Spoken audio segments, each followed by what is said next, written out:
జనవరి 30 కర్ణాటకలోని చాజానగర్ రోడ్డు మీద నుంచి రవీష్ తన కారులో పెళ్లి మండపానికి బయలుదేరాడు. తెల్లారితే పెళ్లి అయితే తనకు సెలవు దొరకలేదు. 34 ఏళ్ల రవీష్ ఓ కార్పొరేట్ కంపెనీలో పనిచేస్తున్నాడు. మంచి ఉద్యోగం, అంతకు మించిన శాలరీ. ఫోన్ లో తనకు కాబోయే భార్య నయన మాట్లాడుతోంది. డ్రైవింగ్ చేస్తూనే ఇయర్ ఫోన్స్ చెవిలో పెట్టుకుని మాట్లాడుతున్నాడు. ప్రయాణం కూల్ గా సాగుతోంది. కారు చాలా స్లోగానే వెళుతోంది. ఇద్దరు ఫోన్ లో సరదాగా కబుర్లు చెప్పుకుంటున్నారు. బట్టల షాపింగ్ సహా నగలు, మేకప్, వంటల గురించి మాట్లాడుకుంటూ ఉన్నారు.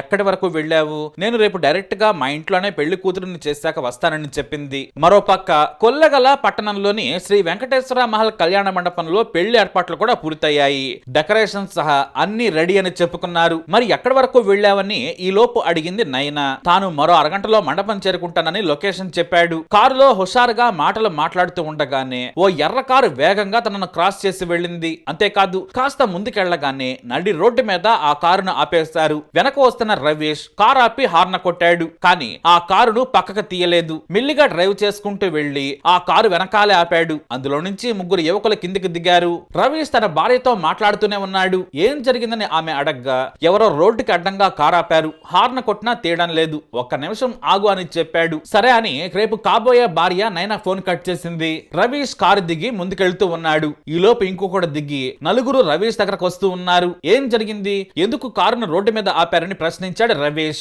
కానీ ఆ దుండగులు ఈలోపే రవీష్ మీద మెరుపు వేగంతో దాడి చేశారు. అయినా పెరుగులాడాడు రవీష్. ఇంతలో ఓ వ్యక్తి పొట్టలో కత్తితో పొడవబోయాడు. చేయి అడ్డం పెట్టగా చేతిలోకి కత్తి దిగింది. ఆ తర్వాత అందరూ కలిసి విచక్షణ రహితంగా కొట్టారు. ఈ లోపు అదే రోడ్డులో బైక్ మీద ఇద్దరు యువకులు వస్తూ ఉండగా రవీష్ చూసి గట్టిగా అరిచాడు. వారు వస్తూ ఉండగానే వీరంతా తీవ్రంగా కొట్టి పారిపోయారు. ఇక వెనకాల వచ్చిన యువకులు కత్తిగాయమైన రవీష్ చేతికి కట్టుకట్టారు. ఎవరు ఎందుకు దాడి చేశారని ప్రశ్నించగా తనకు తెలియదన్నాడు రవీష్. వెంటనే స్థానిక ఆసుపత్రిలో రవీష్ ను చేర్పించారు ఆ యువకులు. అయితే రవీష్ తన బంధువులకు విషయం చెప్పాడు. స్వయంగా తానే ఆసుపత్రి నుంచి ఫిర్యాదు చేశాడు. ఇంతలో కొల్లికల పోలీసులు అక్కడికి చేరుకున్నారు. ఇక బంధువులందరికీ కూడా రవీష్ గురించి సమాచారం అందింది. ఇక రవీష్ కు కాబోయే భార్య నయన కూడా అక్కడికి చేరుకుంది. రవీష్ ను చూసి బోర్న ఏడ్చేసింది. మన పెళ్లికి ముందు ఇలా ఎందుకు జరిగింది? అసలు ఇలా జరగటం ఏంటి? మనం పెళ్లి వాయిదా వేసుకుందామని రవీష్ ను కోరింది. కానీ అతను వద్దన్నాడు. రేపే మన పెళ్లి, అన్ని ఏర్పాట్లు పూర్తయ్యాయి.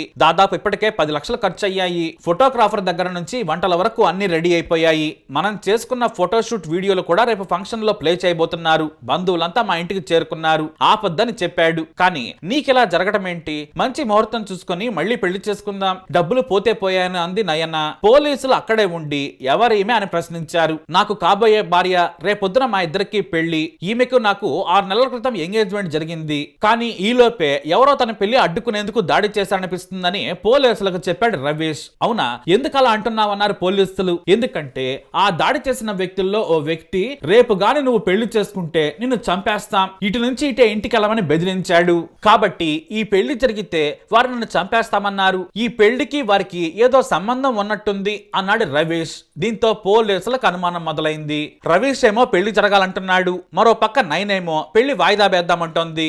దీంతో పోలీసులు రవీష్ ను ప్రశ్నించారు. నీ వాహనం అట్నుంచి వెళుతుందని ఎవరెవరికి తెలుసన్నారు. మా ఇంట్లో వాళ్ళందరికీ తెలుసని చెప్పాడు రవీష్.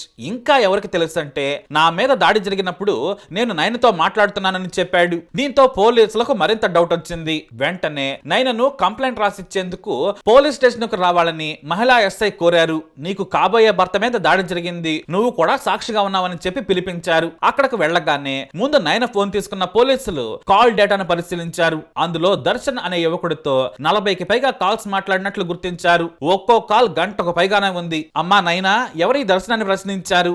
అంతే, నయనలోని రాక్షసి కథ బయటకు వచ్చింది. నయనకు తన గ్రామానికి చెందిన దర్శన్ అనే యువకుడితో పరిచయం కాస్త ప్రేమగా మారింది. గత 2 ఏళ్లుగా ఇద్దరు వెచ్చలుడిగా ప్రేమించుకుంటున్నారు. దర్శన్ బెంగళూరులో బౌన్సర్ గా పనిచేస్తున్నాడు. ఇద్దరు ఎంజాయ్ చేస్తూ ఉన్నారు. దర్శన్ నయన్లు పెళ్లి చేసుకోవాలని కూడా ప్లాన్ చేసుకున్నారు. అయితే ఇద్దరి కులాలు వేరు. పైగా నయన ఇంట్లోని వారు ఈ ప్రేమ పెళ్లికి ఒప్పుకోరు. ఇంతలో మంచి ధనవంతుడు కార్పొరేట్ ఉద్యోగి అయిన రవీష్ తో పెళ్లి కుదిరింది. రవీష్ కు 34 ఏళ్లు. ఇద్దరి మధ్య 10 ఏళ్ల గ్యాప్ ఉంది. అయినా కూడా మంచి వ్యక్తి, పెద్ద కుటుంబం, ఆస్తి కూడా ఉంది, నీ జీవితం బాగుంటుందని నయనను ఒప్పించారు. అలా ఇద్దరు ఒకరినొకరు ఇష్టపడ్డారు.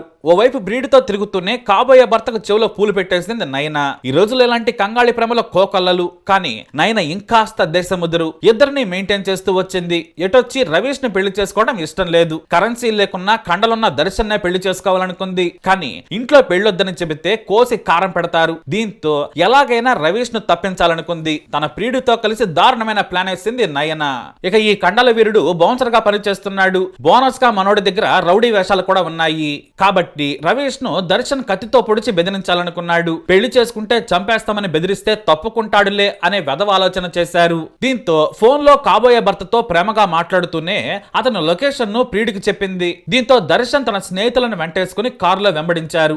ఆ తర్వాత ప్లాన్ ప్రకారం రవీష్ మీద దాడి చేశారు. రేపు పెళ్లి చేసుకుంటే చస్తావని బూతులు తిట్టి మరీ దొరికిపోయారు. అలా ఈ యాక్షన్ లవ్ స్టోరీని పోలీసులకు చెప్పింది నయన.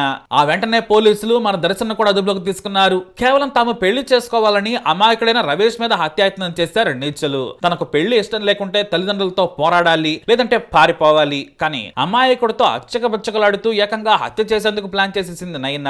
దీంతో ఇప్పుడు ఎవరిని పెళ్లి చేసుకోవాలన్నా వాళ్ళ లవర్స్ వచ్చి చంపుతారేమోనన్న భయం అందరిలో మొదలైంది. మొత్తానికి ఇప్పుడు పెళ్లి పీటల కాదు, జైలు కిటికీలు లెక్కబెడుతోంది నయన. తనతో పాటు దర్శన్ కూడా తీసుకెళ్లింది. ఈ హత్యాయత్నం కేసులో పాల్గొన్న 17 ఏళ్ల మిథున్ అనే మైనర్ను కూడా అరెస్ట్ చేశారు పోలీసులు. గోకుల్ అనే యువకుడు పరారీలో ఉన్నాడు. చివరకు లక్షల పోసి ఖర్చు చేసిన పెళ్లి ఏర్పాట్లన్నీ వేస్ట్ అయిపోయాయి. పోయాయి. ముందు ప్రాణం నిలబడింది. కానీ పెళ్లి చేసుకుంటే చంపేసేదే కదా, కనీసం ఇప్పుడు ప్రాణాలైనా దక్కాయని సంతోషపడాల్సిన పరిస్థితి రవీష్ కుటుంబానికి కలిగింది. ఈ చెత్త ట్రెండ్ ఎప్పుడు ఆగుతుందో ఏంటో ఎవరికీ తెలియడం లేదు. మరి మీరేమంటారు? మీ అభిప్రాయాన్ని కమెంట్ ద్వారా తెలియజేయండి. ఈ వీడియో అప్డేట్స్ కోసం మా ఛానల్ ఫాలో అవ్వండి, తప్పకుండా సబ్స్క్రైబ్ చేసుకోండి.